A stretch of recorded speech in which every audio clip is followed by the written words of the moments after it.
everyone, I'm Katie Moritz and I just downloaded this new app for my iPad and I wanted to do a quick video just to review it and show you a little bit about how it works. This app is called the D550 Chromatic Hammered Dulcimer. It was developed by Michael Eskin and it's modeled after the Dusty Strings D550 model hammered dulcimer. So I will link to all of those things in the video description below. Let's go ahead and open it up. You could see that that app icon was the signature Dusty Strings sound hole inlay with the maple leaf.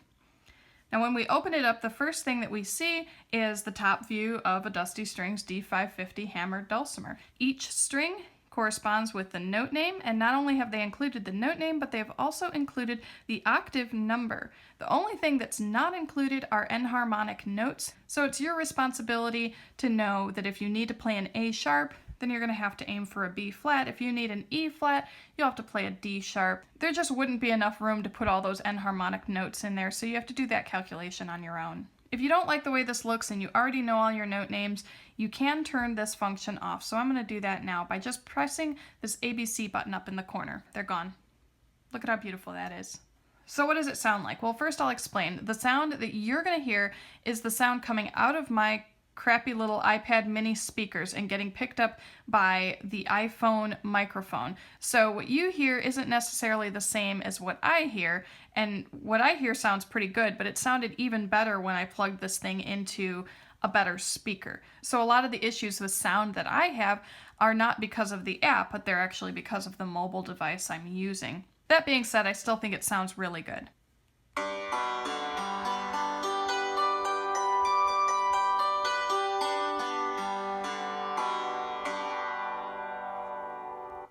And this little button up here in the corner will just shut it up. So it's got a little mouth with a finger over it, so it's kind of just saying shush.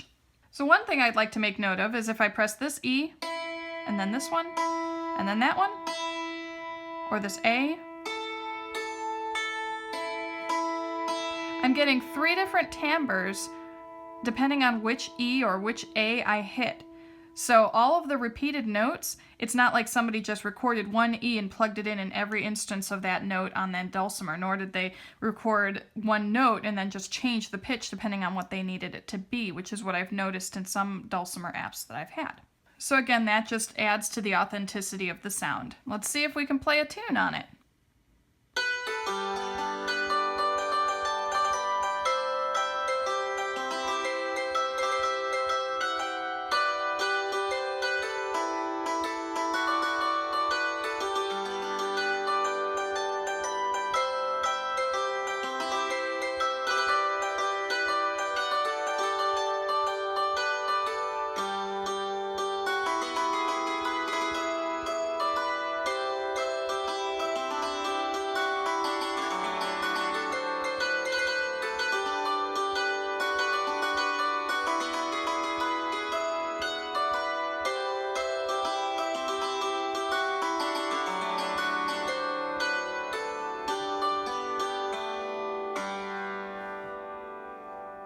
So sure, you can play a tune, and obviously there were some mistakes in there, but really I make a bunch of mistakes on the actual hammered dulcimer, so I don't see where that's a whole lot different.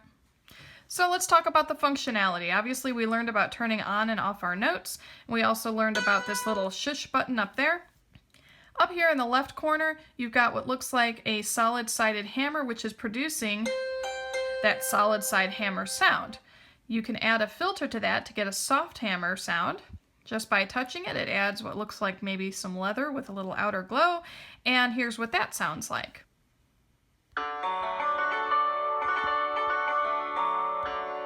As opposed to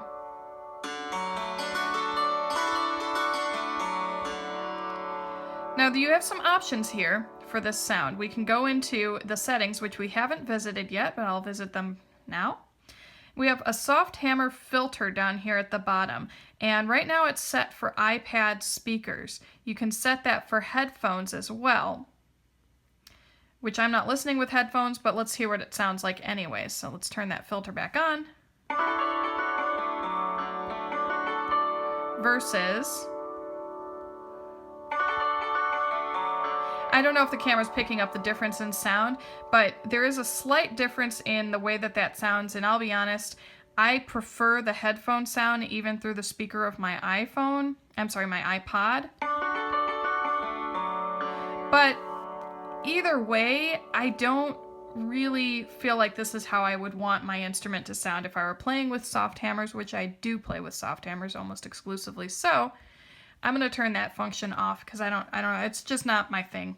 This next button down here, I'll tell you a little bit about that. So like I said, this is an iPad mini. This is the smallest iPad you can get. And this app is only available for the iPad. So this is the smallest instance that you're ever going to see this particular app displayed in. So if you have a regular sized iPad or an iPad Air, or if you're fortunate enough to have an iPad Pro right now, everything's going to be easier for you because you have more space. You have a little bit more leeway to touch the right notes. Again, though, I am doing this on the tiniest screen possible, and the fact that it still sounds pretty good and the functionality is still really good, if you do have an iPad mini, you're still going to enjoy this app. So one of the things that you can do to make it easier on yourself, no matter what size iPad you have, is to touch this little icon right here, and that will rotate everything 90 degrees. So now that I've rotated it, I have a little bit more space to hit the right notes, as opposed to when it was turned the other direction and everything was a little squished closer together. The only difference is that when you're in portrait mode, you're going to lose that super bass bridge. So now seems as good a time as any to introduce my little hammering innovations, although I wouldn't call them innovations considering I went to Dusty Strings' website after I built these and found that someone else had done a much, much better job of creating something similar. But I went to Best Buy, I think you can get these at the dollar store even, and I just bought a couple little stylus pens on clearance, and then I used some plastic cocktail forks that I had in my kitchen drawer, and I hot glued the crap out of them and stuck them in between the prongs, and then I used just little craft wire as a conduit so that my hand is touching the metal, otherwise it wouldn't work, in order to make myself some little stylus hammers. Again, check out Dusty Strings' website because Sam Rosetta has created some of these out of actual hammers and some carbon fiber ones for the developer, so you can probably get much better ideas from that.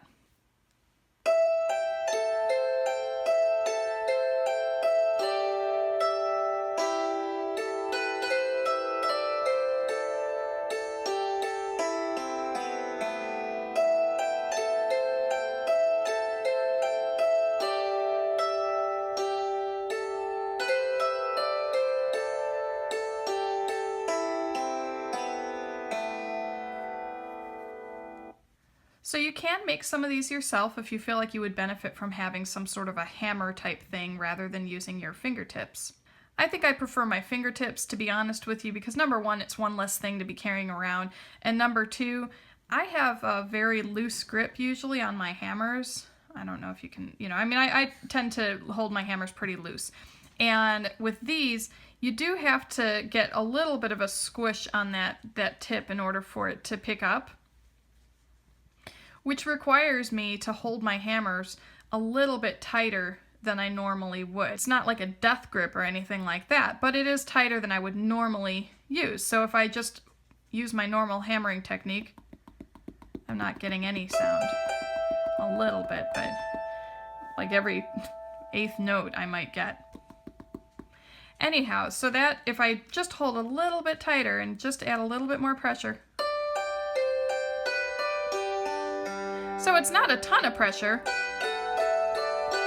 but it's enough that I feel like if I were to make a habit of playing around with these, it could affect my actual hammer dulcimer playing in a negative way, so I probably won't use these too much. One of the things I found is that if I hold on to them with just a different grip, and so I'm pushing down with the top of my index finger and my thumbs, it's a little bit easier to apply the right amount of pressure in order to get the tone.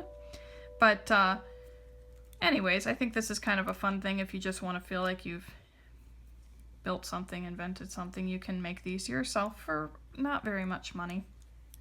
So now I'll talk about some of the functionality and some of the things that you can do with this app that you can't do with an actual hammer dulcimer.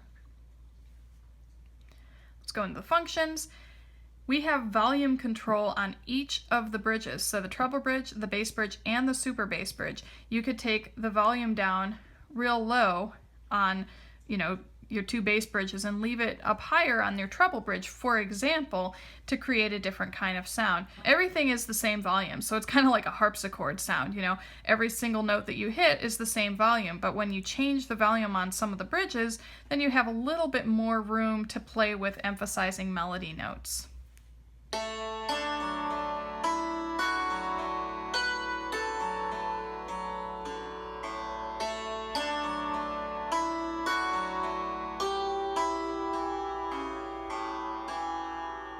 So you've got that option. You could hear that the chord backup was a little bit quieter than the melody. You have left-right panning on the treble bridge, the bass bridge, and the super bass bridge, but you also have left-right panning on each side of the treble bridge, so that's kind of cool. So now some of this stuff, this drag rolls thing, I have it disabled right now. I'm going to enable it and show you what it does. Let me pull the sensitivity down. The drag rolls and roll sensitivity kind of interdependent of one another. I have the sensitivity down really low, and if I just play this note and kind of drag my fingers side to side, I'm getting multiple hits. Now if I come in here and turn that roll sensitivity all the way up, we'll hear the difference. So you can hear the difference. It's got that sort of like you're buzzing your hammer on the string sound. So if you ever want to use that sort of bouncy hammer technique, you would just have to relearn how to get that out of this app. So you've got that option to get that. It's just different, is all. So I'm going to disable this drag rolls. If you like to drag your hammer across the valley, you have that option too.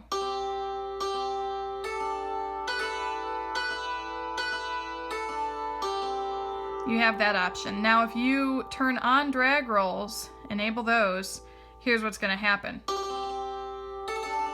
You're going to get that buzzy sound. You may or may not like that. It might be something that you can incorporate into something that you're playing, but again, that's something that you can't do on a hammered dulcimer. And another thing that you can't do on a hammered dulcimer that you can do on this app is just rub your finger up and down the bridge and you'll get a hit for each note. Oh, I never turned the volume back up, did I? Let's do that real quick. So now you have even more options. So in that first tune that I played, a lot of times I would do this. But I don't have to, I could just do this. It's just a matter of learning how to slide your finger in time, which is an interesting skill to develop. I don't know, it could be helpful, who knows. I think this app can be very useful.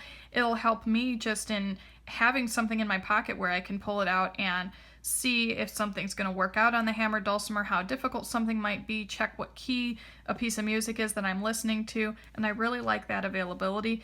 As far as playing some of the tunes that I like to play, I would run into a little bit of an issue because of that everything being at the same volume thing. That's not something that I normally like to hear on a hammered dulcimer.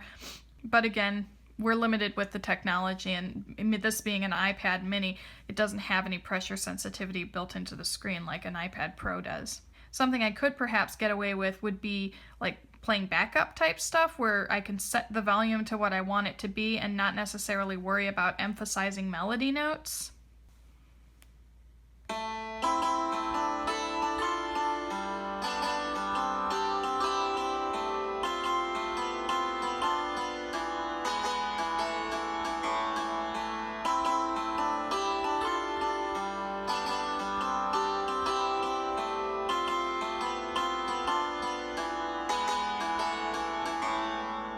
So it's pretty cool. So I give this 2 thumbs up. I think this app is really awesome. It's very useful, and I know that this video review was longer than my normal app review videos, but there's so much functionality within this, and I wanted to cover all the bases.